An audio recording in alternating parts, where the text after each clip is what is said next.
This week's Torah portion is called Lech Lecha, which roughly means take yourself and go in English. In the opening verse, God tells Avram to pick up and leave his father's household to go to an unknown foreign land. The text does not tell us what his father did wrong as a parent to justify this alienation. And even if we accept at face value that his father did nothing wrong as a parent, then this history-changing story of parental alienation is the fruit of 20 generations of human history of using our mouths in a way that destroy families. Last week's Torah portion raised the questions how long we could survive all of this division and whether somebody would rise up who could reconcile alienated families. And this week's Torah portion focuses on Avram and his household. In order for Avram to change the course of history, he must sever ties with his father's household and move to a foreign land and start over, alienated from his ancestral home. Avram takes active steps to reconcile a relationship with the Heavenly Father, quite literally. He crosses the Euphrates River, never to return again. On just the words Lech Lecha from the Heavenly Father, Avram travels to an unknown land far away. He demonstrates with his legs his commitment to his walk with God. But we see an interesting shift in the narrative. God promises Avram that one day all families of the world will bless him. According to Torah, the secret to saving the world starts with saving the family.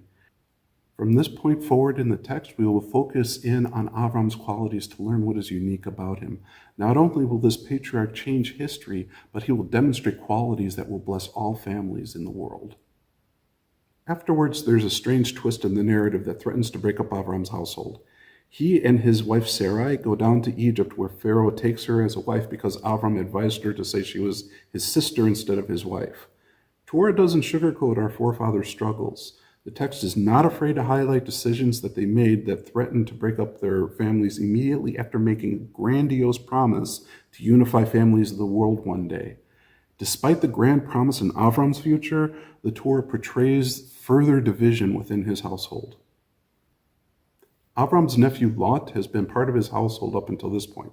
However, Lot's household has evolved into its own distinct family unit that is incompatible with Avram's household.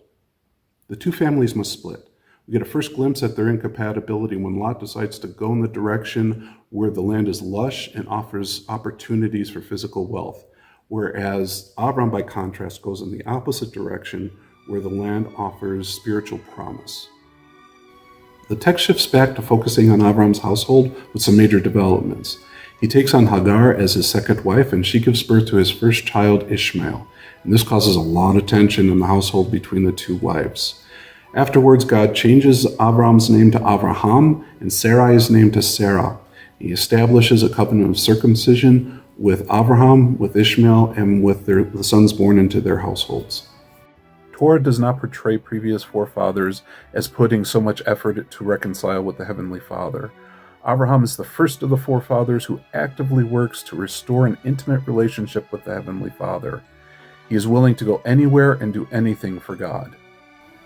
Though Torah has laid the foundation of the history of Abraham's family, we still have the question, how long can humanity survive with all of this division in the household?